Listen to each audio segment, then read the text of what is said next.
সকালবেলা বাসি সমস্ত কাজকর্ম করে একেবারে স্নান করে আমি চলে এসেছি গোপালকে সেবা দেওয়ার জন্য। গোপালকে আমি সেবা দিয়েছি, দেখতেই পেলে যে আম জাম আর মিছরি দিয়ে দিয়েছি গোপালকে। গোপালের সেবা হয়ে যেতে বাটা সরিয়ে নিয়েছি, সরিয়ে নিয়ে চলে গেলাম রান্নাঘরে। রান্নাঘরে গিয়ে চা করে নিয়ে চলে। নমস্কার বন্ধুরা, ইএনকে চ্যানেলের পক্ষ থেকে তোমাদের সকলকে স্বাগত। আশা করছি যে যেখান থেকে আমার ভিডিওটা দেখছো তোমরা সকলে ভালো আছো, আমরাও সকলে মোটামুটি ভালো আছি। স্কিপ না করে পুরোটা দেখো, দেখলে আশা করছি তোমাদের ভালো লাগবে। ভালো লাগলে লাইক কমেন্টটা খুশি বন্ধুদের কাছে শেয়ার করে দিও। আজকে আমি রান্নাঘর থেকে ব্লগটা স্টার্ট করছি। আজকে বাজার নেই বলতে কি কাঁচা আনাজ সবজি এনেছে, সবই আছে, কিন্তু মাছ আনিনি। মাছ আজকে হবে না, আজকে ডিম রান্না করব, তার ডিমটা তোমাদের শেয়ার করব। তাহলে চলো, আজকে করব ডিমের অমলেট দিয়ে ঝোল করব। তাই এটা দেখো গায়ে মাখা ঝোল হবে। তা আমি আলু কেটে নিয়েছি, দেখো এই যে সরু সরু করে লম্বা লম্বা করে আলু কেটেছি। এখানে রসুন আর এখানে একটু মোটা করে পেঁয়াজ কাটা, আর ওটা একদম কুচনো পেঁয়াজ কাটা। ওটা আমি ডিমের অমলেট করব, ডিমের অমলেট করে তারপরে ভাজবো। তা বন্ধুরা, এই যে দেখো আমি চলে এসেছি, বাটির মধ্যে নিয়েছি পেঁয়াজ আর লঙ্কা গুঁড়ো, হলুদ গুঁড়ো আর জিরে গুঁড়ো দিলাম আর ধনে গুঁড়ো দিলাম, দিয়ে লবণ দিয়ে ফেটিয়ে নিয়ে আমি ডিমের অমলেটটা করে নেব। ডিমের অমলেট করে নিয়ে তারপরে আমি তেল কড়াতে দেবো, ওই কড়ার মধ্যেই তেল দেবো। তেল দিয়ে আমি জিরে আর তেজপাতা ফোড়ন দেবো। জিরে তেজপাতা ফোড়ন দিয়ে আমি আলুটা দিয়ে দেবো। আলুটা একটুখানি বেশ লাল লাল করে ভাজা হয়ে গেলে পরেই দিয়ে দেবো ওর মধ্যে পেঁয়াজ দিয়েই তারপরে একটু পেঁয়াজটাও ভাজা হয়ে গেলে দিয়ে দেবো আদা আর রসুন গ্রেট করা। এবার আদা রসুনটা একটুখানি কাঁচা গন্ধ বেরিয়ে গেলে পরেই ওতে লঙ্কা গুঁড়ো, হলুদ গুঁড়ো, জিরে গুঁড়ো, ধনে গুঁড়ো, সব কিছু মশলা, লবণ আর মিষ্টি দিয়ে দেবো। দিয়ে ভালো করে কষাতে হবে, তেল ছাড়া যতক্ষণ না তেল ছাড়ে ততক্ষণ আমি কষাবো। কষিয়ে নিয়ে তারপরে বন্ধুরা আমি জল দিয়ে দেবো। আমি জল দিয়ে তারপরে ফুট আসলে পরেই আমি ডিমের অমলেটগুলো দিয়ে দেবো। এই যে দেখো বন্ধুরা, ডিমের অমলেটগুলো দিয়ে দিলাম আমি। এবার আলুগুলো না আর্ধেক ভাজতে আর্ধেকটা সিদ্ধ হয়ে গেছে। আলুগুলো সিদ্ধ হয়ে গেলে তোমরা যদি পারো গরম মশলা গুঁড়ো দিয়ে আমার হাতের তৈরি মশলা দিই। বন্ধুরা, দেখলে আমি কিভাবে ডিমের অমলেটের ঝোল বানাই। এই রকম, মানে খুব একটা ঝোলও নয়, গায়ে মাখাও নয়, মোটামুটি মিডিয়াম রেখে দিয়েছি, কারণ এই দিয়েই আমাদের খাওয়া হবে। আর এর বেশি তোমাদের দাদা কিছু পছন্দও করে না। আমি যে একটা এক্সট্রা কোনো ভাজা করব, আমাকে একাকে খেতে হবে, কারণ ঘরে কেউ নেই, আমি একা, আর তোমাদের দাদা আর আমি, বাস এইটুকু। তা বন্ধুরা চলো, আমি পান্তা ভাত জোগাড় করে সব সাইজ করে রেখে এসেছি। আমি টিফিন করব, পান্তা ভাতটা টিফিন করব। তার মধ্যে দেখো যে ডোরার চিকেন, 4 টুকরো চিকেন ছিল ফ্রিজে, আমার জায়ের ফ্রিজে, সেটা নিয়ে আসলাম। নিয়ে এসে এর মধ্যে দিয়েছি আজকে কিছু সবজি দেবো, এমনি শুধুই দেবো ওকে। বন্ধুরা, তোমাদের দাদা চলে এসছে, এই যে থালা নিয়ে চলে এসেছি, ভাত বাড়বো। এবার এই ছোটো ঘরে চলে আসলাম।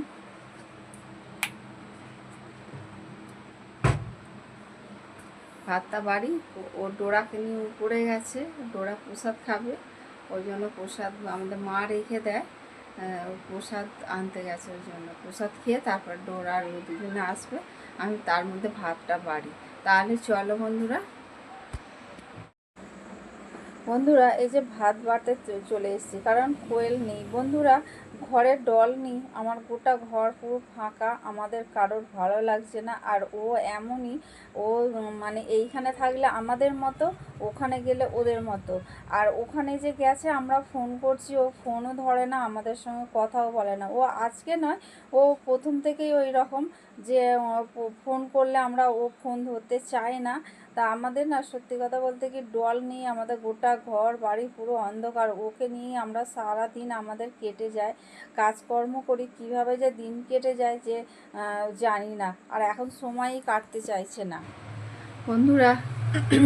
সেই দুপুরবেলা খাওয়া দাওয়ার পরে আমি আর আসিনি, অনেকক্ষণ পর আমি তোমাদের কাছে আসলাম। সন্ধে পুজো দেয়া হয়ে গেছে, আটা মাখলাম, রুটি করলাম, রুটি করে চা করে নিয়ে এসেছি ঘরে।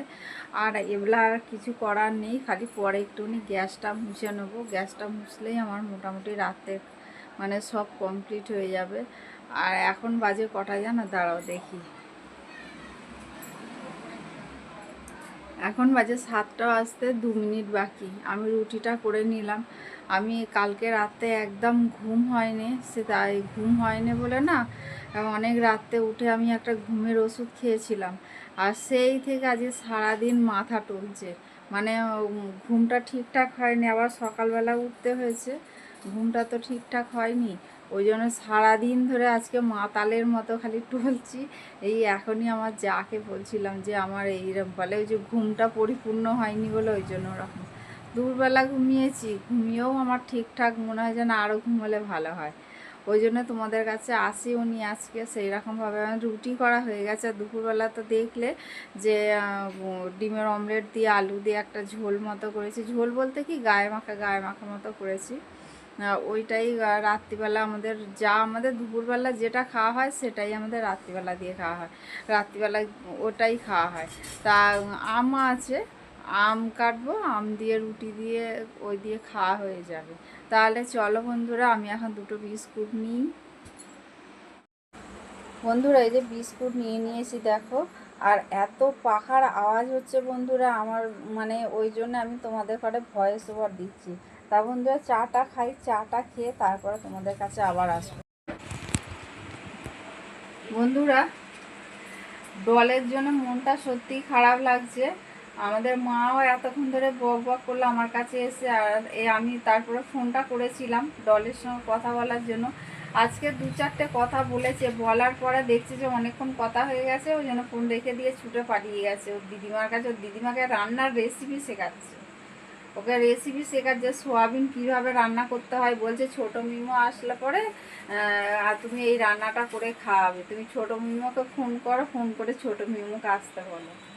মানে এত পাকা পাকা কথা। আর ওর দিদিমা হাসছে, মানে ওর দিদিমা একটুখানি হাসিটা জোরে, তা ওর দিদিমা হাসছে, আমি এমনি শুনতে পাচ্ছি। আর ওর মা আমাকে বলছে, বলে জানো মা এই কথা বলছে। তাই বলছে আমাদের ভালো লাগছে না কারো, তুই কবে আসবি? বলে কালকে আসবো। আর কি খাবি তাহলে? বলে মাংস। তাও দিদিমা বলছে মাংস তো আজকেও খেলি, আজ মাংস কালকে খাস না, কালকে বল আমি মাছ খাবো। তা ও আবার বলছে, বলে মাছ খাবো, তুমি মাছ এনে রান্না করবে।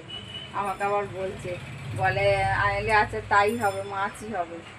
তা ও বলে আমি চলে যাব তোমাদের বাড়িতে। আইলে এটা আমাদের বাড়ি না, তোর বাড়ি। ওকে বলছি তোর বাড়ি এইটা। আমাদের ডোরার খিদে পেয়েছে, ও 8:30 বাজে, ও তো 8:30 থেকেই ও উকিঝুঁকি মারে খাওয়ার জন্য। আমরা ওকে 9টার আগে দিই না। ওই জন্য বন্ধুরা কোনো হয়তো অসুবিধা থাকে, কোথাও যদি আমাদের রাত্রিবেলা যাওয়ার কথা থাকে, কথা বলতে কি কোনো অনুষ্ঠান বাড়িতে হয়তো গেলাম, তখন ডোরাকে আমরা তাড়াতাড়ি খেতে দিয়ে দিই। কিন্তু এমনি বাড়িতে যখন থাকি তখন আমরা, ওর যে টাইম থাকে দুপুরবেলা 12টা আর রাত্রিবেলা হচ্ছে 9টায়। আজকে দুপুরবেলা অনেকটা দেরি হয়ে গেছে, কারণ তোমাদের বলছিলাম না আমি মাতালের মতো টলছি, ঘুম হয়নি সারা রাত, ঘুমের ওষুধ খেয়েছিলাম। তা ওই জন্য বন্ধুরা আজকে দুপুরবেলা না কাজটা সেরে আমি বাসন টাসন মাজিনি, অমনি আমি শুয়ে পড়েছিলাম, শুয়ে পড়তে ঘুম ধরে গেছে। আমি উঠেছি 12:30টার সময়, 12:30টার সময় উঠে আমি ওকে খেতে দিলাম। তা আমাকে ও ডাকে, এমনিতে ওর টাইম হয়ে গেলে পরে আমাকে ডাকে, কিন্তু আজকে ও ডাকে না আমাকে, হয়তো বুঝতে পেরেছিল যে মায়ের শরীরটা খারাপ, ওই জন্য ও আমাকে ডাকে না। আর এদিকে ডলকে আজকে ফোন করেছি, আমাদের মা এসছে ঘরে, মা এসে বলছে মনটা ভাল লাগছে না, সারাক্ষণ বক বক করে আর কত কথা বলে, আজকে একটুখানি ফোন করলে ভালো হতো। তাই আমি ফোন করেছি, আজকে 2-4টে কথা বলেছে, ও কোনো দিনও বলে না। তা আজকে কথা বললো আমাদের সঙ্গে, তা মায়ের সঙ্গে কথা বলে কালকে যাব। আমি বললাম কি খাবে, বললো আমি মাছ খাবো। তাহলে এটা হচ্ছে পরের দিনের সকালবেলা। কারণ কারেন্ট ছিল না রাত্রিবেলা, কারেন্টটা অনেকটা পর এসছে, আমি আর তোমাদের কাছে আর আসিনি ওই জন্য। তারপরে ঝড় হলো, ঝড় খুব একটা ছিল না, অল্প একটুখানি হাওয়া দিয়েছিল, দিতেই কারেন্ট চলে গেছে। আমাদের এখানে কারেন্টের এই রকম ইয়ে। তা বন্ধুরা ভিডিওটা আজকে এখানেই শেষ করলাম। তোমাদের যদি ভালো লেগে থাকে তাহলে লাইক কমেন্ট আর প্রচুর প্রচুর বন্ধুদের কাছে শেয়ার করে দিও। তোমরা ভালো থেকো, সুস্থ থেকো, সাবধানে থেকো। এই বলে আজকের ভিডিওটা রাখলাম। পরের দিনে আবার একটা নতুন ভিডিওর সঙ্গে তোমাদের সঙ্গে দেখা হচ্ছে সকালবেলা। তাহলে বন্ধুরা টাটা।